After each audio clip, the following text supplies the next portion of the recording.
Thank you for joining me here for the Daily Bread Bible study. We are going to venture through a lot and a little at the same time here for day 177 because we are focusing on one psalm, Psalm 119.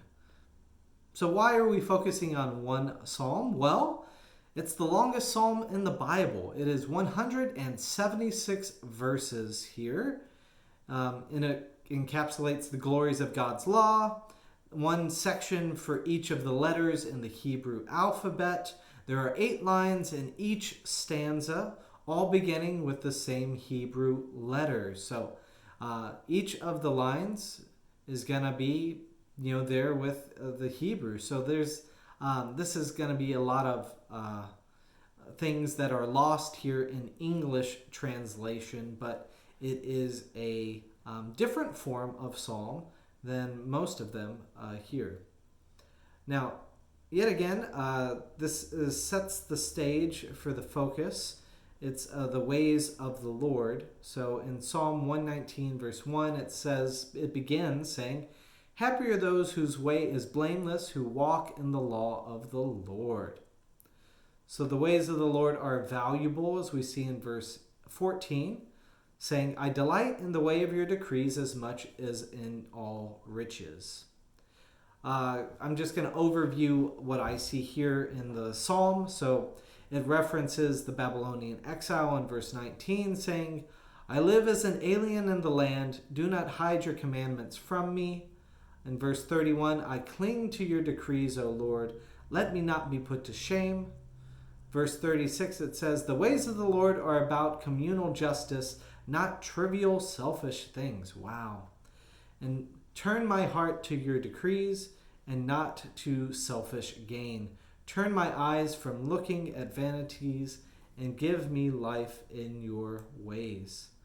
References are made in verse 46 to Moses and also foreshadowing in Jesus when the words are said, "I will also speak to your decrees before the kings and shall not be put to shame." The ways that Moses and Jesus spoke words of truth to power. That can be said of most of the prophets as well too. Psalm 119 verse 54 says, "Your statutes have been my songs when I make my home," or wherever I make my home, sorry. So to me, this is kind of like a little heartwarming blessing for those who wind up in distant places and situations, because the journey away from what is familiar, it's hard, it's challenging, but God will bless you on that journey. Verse 57 says, "The Lord is my portion. I promise to keep your words," and may we be able to do that. There is in Psalm 119, verse 71, a counterintuitive thought that we should be less about our own ego and more about God, that it is good for me that I was humbled so that I might learn your statutes. Because normally we don't think it's good when our ego is humbled or we are, brought low, but the psalmist is giving thanks for that opportunity. In verse 77, forgiveness is part of God's ways, and God appreciates renewal when he says, "Let your mercy come to me that I may live, for your law is my delight." Now, it's our human nature to ask questions in challenging circumstances. In verse 84, it says, "How long must your servant endure?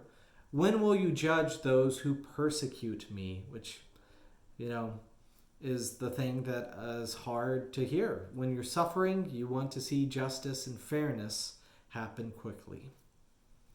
In verse 92, it says, "If your law had not been my delight, I would have perished in my misery," which in a lot of ways, we as Lutherans are not big fans of the law, but here the law is a delight. It is hopeful. And so all of this, the laws and healthy boundaries can sustain life. So it's important to remember that. Verse 100 says, "Accepting the wisdom of this faith tradition, God makes us wise. and we can learn from other encounters with God. So the actual words, of Psalm, or verse 100 is, I understand more than the aged, for I keep your precepts. There's a often quoted line from here in verse 105 saying, your word is a lamp to my feet and a light to my path. So beautiful imagery of the ways in which God guides us. Psalm 119 verse 114 says a theme that's repeated, especially in King David's Psalms, that you are my hiding place and my shield. I hope in your word. There's also hoping for a sense of justice in verse 121. I have done what is just and right. Do not leave me to my oppressors. In verse 130 it says, the unfolding of your words gives light. It imparts understanding to the simple. So again, the unfolding of your words, the unfolding makes me think of Urim and Thummim, the two things that were upon the breastplate, or the robe that the high priest wore. That the word is eluding me right at this moment in time. But God's law gives us new eyes to see obvious realities. We have a reminder of Jesus in the temple, of his sense of righteous anger. Psalm 119, verse 139 says, my zeal consumes me because my foes forget your words. So, all of this sense of being very passionate about God means that you have to speak out when you see injustice happening. You want things to happen rightly, and you have this sense of righteous anger which promotes you to speak. In Psalm 119, verse 150, it talks about the presence of oppression. Those who persecute me with evil purpose draw near. They are far from your law. Yet you are near, O Lord, and all your commandments are true. So, yet again, another dependence upon the law of God. In verse 160, we see that God's wisdom remains applicable in our day and time too, saying, the sum of your word is truth, and every one of your righteous ordinances endures forever. So, God's wisdom in the past is still good today. In Psalm 119, verse 165, it says, great peace have those who love your law. Nothing can make them stumble. So I always find that when I have clarity of purpose in mind and knowing what is right, it helps me to avoid getting chaotic or getting distracted by all the chaos that happens in normal everyday life.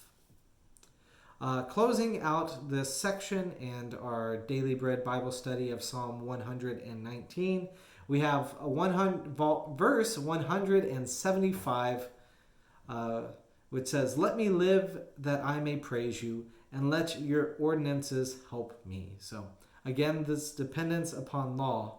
But all of this kind of gets at this question of what constitutes a life worth living. And for the psalmist, it is living God's ways in order to have purpose and peaceful days. So may God's ways provide that for you as well. May it provide you with peace. May it provide you with clarity and understanding. May it provide you with a sense of knowing who you are so you can better relate in openness to others who present different views. But anyways, thank you for joining us for the longest psalm, and we will get back to some other psalms next time.